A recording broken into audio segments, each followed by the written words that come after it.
Hello மக்களே, எல்லாருக்கும் வணக்கம். இந்த வீடியோல எதை பத்தி பேச போறோம்னு கேட்டீங்கன்னாங்க, இப்ப 2 நாளைக்கு முன்னாடி ஒரு நியூஸ் பார்த்தேன். வேதாரண்யம் அப்படிங்கிற ஒரு ஊர்ல வந்து பாத்தீங்கன்னா, ஒரு அம்மாவும் ஒரு பொண்ணும் வந்து நார்மலா நடந்து போயிட்டு இருக்காங்க. அப்ப பக்கத்து வீட்ல இருக்கவங்க என்ன பண்றாங்க, அவங்க வீட்ல வளர்க்குற நாய வந்து கதவ தொறந்து விட்டு அவங்கள கடிக்க விடுறாங்க. அவங்க கத்திக்கிட்டு போயிட்டு உதவி கேட்கறதுக்காக அந்த வீட்ல உள்ளவங்கள போயிட்டு கேட்கறாங்க. உடனே அங்க இருந்த சின்ன பிள்ளையில இருந்து பெரியவங்கல இருந்து எல்லாருமே கதவ சாத்திட்டு கேட்டு கதவ சாத்திட்டு உள்ள போயிட்டு அவங்க கடிக்க விடுறத பாத்துக்கிட்டே இருக்கிறாங்க.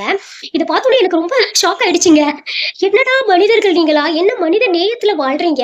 அப்படின்னு சொல்லிட்டு எனக்கு ரொம்ப மனசே வந்து ரொம்ப கஷ்டமா போயிடுச்சு. சரிங்களா? எப்படியெல்லாம் இருக்காங்கல்ல, இவங்க எல்லாரும் பணம் வச்சிருக்காங்க, படிச்சிருக்காங்க. ஒரு சின்ன பிள்ளை, அந்த பிள்ளைய பார்த்தாவே தெரியுது. ஒரு நைட் ட்ரெஸ்லாம் போட்டு ஒரு சின்ன பிள்ளையா இருக்கா. அந்த பிள்ளைக்கு கூட வந்து ஒரு மனிதாபிமானம்னா என்னன்னே தெரியல பாருங்களேன். அப்படின்னு சொல்லிட்டு இன்னும் போற காலங்கள்ல இன்னும் எப்படியெல்லாம் நாடு நாசமா போகுது. அப்படி மனிதாபிமானம் அப்படின்னா என்னப்பா அப்படின்னு கேட்பாங்க போல இவங்க எல்லாம். அந்த அளவுக்கு ஆயிப்போச்சு நாட்டுல. எங்க சொந்தக்கார பொண்ணு ஒரு பொண்ணு இருந்துச்சு. எனக்கு வந்து ஹஸ்பண்ட் இல்லாம ஒரு பிள்ளையை மட்டும் வளர்க்குறாங்க. சரிங்களா? அவங்களுடைய குழந்தைய வந்து எப்போதுமே ஸ்கூலுக்கு கூட்டு போய் விடுவாங்க. டியூஷனுக்குலாம் நைட்டு வந்து கூட்டு போவாங்க. அவங்க சிங்கிள் மதர் தான் இல்லையா? அப்படி இருக்கிறப்ப எப்ப பார்த்தாலும் வந்து உட்காந்துக்கிட்டு நாயை விரட்டி விடுறது, சண்டை அப்படின்னு சொல்லிட்டு அவங்க வந்து அவங்க போறப்பெல்லாம் நாயை விட்டு கடிக்க விடுறது. அந்த அக்கா வந்து எத்தனையோ டைம் வந்து சொல்லி சொல்லி பார்த்துச்சு. சரியா? ஏன்பா இப்படிலாம் பண்றீங்க அப்படின்னு ரொம்ப பொறுமையா சொன்னிச்சுப்பா. ரொம்ப பொறுமையா சொல்லி சொல்லி பார்த்துச்சு.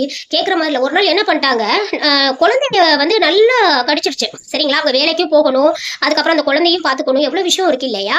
அதுக்கப்புறம் வந்து என்ன பண்றதுனே தெரியாம ரொம்ப நாள் இருந்துச்சு. திடீர்னு ஒரு நாள் வந்து அவங்க வீட்டுல வந்து என்ன பண்ணிடுச்சு, ஒரு பாம்பு வந்துருச்சுங்க. அந்த அக்கா என்ன பண்ணுச்சு, அந்த பாம்பை வந்து தூக்கிக்கிட்டு போயிட்டு என்ன பண்ணுச்சு, ஏத்த வீட்டுல போட்டுருச்சு. போட்டோன்னே அலறி அடிச்சுக்கிட்டு ஏத்து வீட்டுக்காரங்க எல்லாம் எவன் நாய் வச்சிருக்கானோ, நாய் வச்சு கடிக்க வச்சாலும் அலறி அடிச்சுக்கிட்டு ஓடி வந்துட்டாங்க பாத்துக்கோங்க. ஓடி வந்தோடனே என்ன இப்பெல்லாம் பண்றோம் அப்படின்னு சண்டைக்கு வர்றாங்க. உடனே போலீஸ்ல எல்லாம் கம்ப்ளைண்ட் கொடுத்துட்டாங்க. யாரையும் அதுவும் பண்ணலன்னு வச்சுக்கோங்க, பாம்பு அது வாடகை போயிடுச்சுன்னு வச்சுக்கோங்க.